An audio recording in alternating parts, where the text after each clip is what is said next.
Hi hello, welcome back to my channel. അപ്പോൾ ഞാൻ ഇന്ന് ഉള്ളിവടയുടെ റെസിപ്പി ആയിട്ടാണ് കേട്ടോ വന്നിട്ടുള്ളത്. അപ്പം അതിന് വേണ്ടിയിട്ട് 3 സവാള എടുത്ത് തൊലിയൊക്കെ കളഞ്ഞ് വൃത്തിയായി കഴുകിയ ശേഷം ചെറിയ ചെറിയ പീസസ് ആയിട്ട് സ്ലൈസ് ചെയ്ത് എടുത്തിട്ടുണ്ട്. ഇനി ഇതിലേക്ക് കുറച്ച് കറിവേപ്പില ഇട്ട് കൊടുക്കുന്നുണ്ട്. അതുപോലെ തന്നെ പച്ചമുളക്, ഇഞ്ചി എന്നിവ ആഡ് ചെയ്ത് കൊടുക്കുന്നുണ്ട്.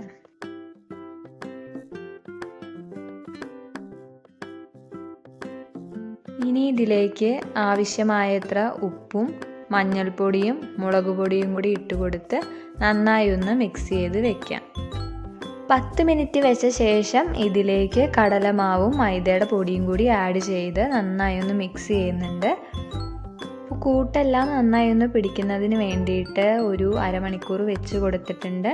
അപ്പോൾ ഇനി ഉള്ളിവട തയ്യാറാക്കാനായിട്ട് പോവുകയാണ്. അതിനായിട്ട് ചീനച്ചട്ടി ചൂടാക്കിയിട്ടുണ്ട് കേട്ടോ. ഇനി ഇതിലേക്ക് കുറച്ച് ഓയിൽ ഒഴിച്ചു കൊടുക്കുന്നുണ്ട്. അപ്പോൾ ഞാൻ കോക്കനട്ട് ഓയിലാണ് യൂസ് ചെയ്തിട്ടുള്ളത്.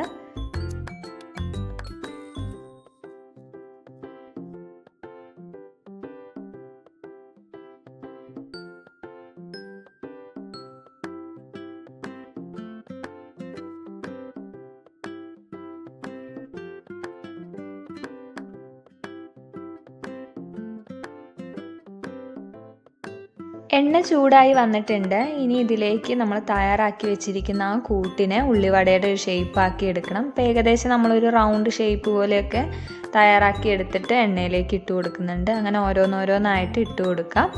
അപ്പോൾ ഒന്ന് ഫ്രൈ ആയി വരുമ്പോഴേക്കും ഫ്ലെയിം ലോയിലേക്ക് ഇടണം, അല്ലെങ്കിൽ പുറം ഭാഗം പെട്ടെന്ന് കരിയാനും അകത്ത ഭാഗം വേവാതിരിക്കാനുമുള്ള ചാൻസ് ഉണ്ട് കേട്ടോ. അപ്പോൾ അത് ശ്രദ്ധിക്കണം. ഉള്ളിവട ഒന്ന് ഫ്രൈ ആയി വന്നിട്ടുണ്ട്. അപ്പോൾ നല്ലതുപോലെ ഒന്ന് ഇളക്കി കൊടുക്കാം കേട്ടോ. അങ്ങനെ ഉള്ളിവട നല്ല മുരിഞ്ഞ് നല്ല റെഡിയായി വന്നിട്ടുണ്ട് കേട്ടോ. അപ്പോൾ ഇനി നമുക്കിത് എണ്ണയിൽ നിന്ന് കോരിയെടുക്കാം.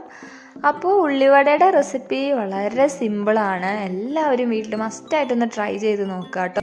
വീഡിയോ ഇഷ്ടപ്പെട്ടെങ്കിൽ എല്ലാവരും ലൈക്ക് ചെയ്യുക, ഷെയർ ചെയ്യുക, ചാനലൊന്ന് സബ്സ്ക്രൈബ് ചെയ്യുക. അപ്പോൾ നിങ്ങളുടെ കമൻസൊക്കെ അറിയിക്കണം. അപ്പോൾ പുതിയ വീഡിയോ ആയിട്ട് വരുന്നത് വരെ എല്ലാവർക്കും ബൈ ബൈ.